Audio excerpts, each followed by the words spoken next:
Hey everyone, this is Corey with Sims Investment Management, and this is another monthly market update. Hope everyone is gearing up for spring, March Madness in the air. We've got opening day next week, so it's just a really exciting time of year, and certainly my favorite season coming up. I want to start with a little housekeeping items for our clients. We sent out some notifications last month for a new management agreement and billing software that we're going to be using going forward. Since we've grown so much, we needed to change technologies that we were using. And so if you have not signed that agreement, please do so. We have to have those in by the end of the month. You might see a headline that mentions Smart KX. That's the software that we'll be using now. Some clients have said this has gone into their spam. Other clients have been curious if this is even legit. We sent out an email with a complete overview on this on February 16th. If you didn't see that email, or if you don't know what I'm talking about, please reach out to us so we can get you that document to electronically sign before the end of the month. Let's talk about this month's newsletter. It's a little bit different. The market's continued to advance so far this year. The past couple of weeks it's pulled back a little bit, but so far it's been a wonderful start to the year.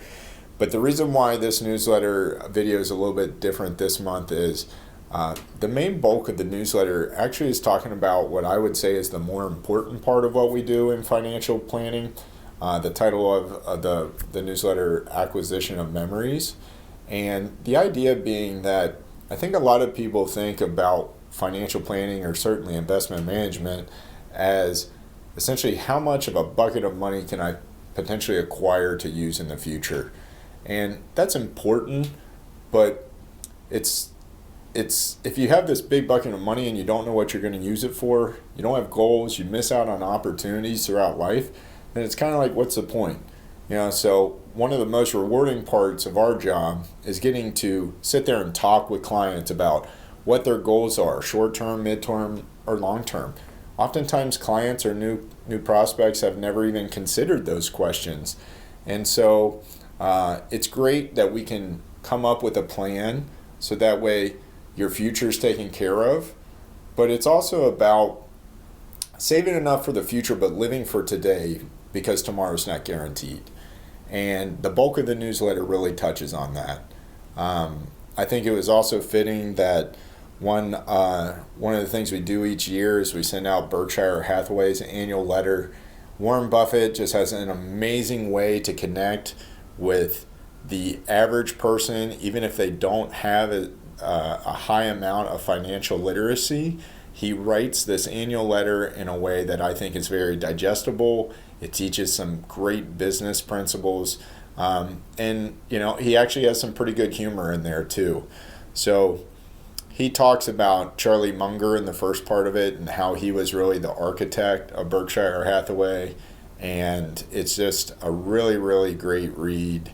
And I think it also touches on that same point of life is about experiences and getting the opportunities to do things along the way. And you have a much better chance of living that fulfilling life if you have a plan, which is honestly the most rewarding part of the work that we do with clients. The other thing that we're including this month is the 7 Laws of Pessimism. It's a really great article. Takes about 10 minutes or so to read, but I think it's very fitting, especially with the environment that we're going to have the rest of this year, with an election year and the amount of pessimism that we hear in the media pretty much constantly. So I really enjoyed this article. I think you guys might enjoy it as well, so please give that a read. If we can answer any other questions, let us know.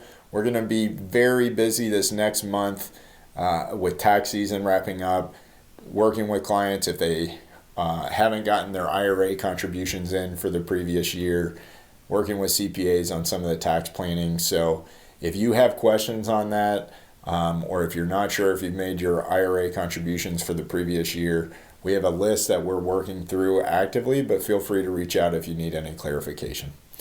That's it for this month. I hope everybody has a wonderful start to their spring and a wonderful Easter, and we'll see you in April. Thanks.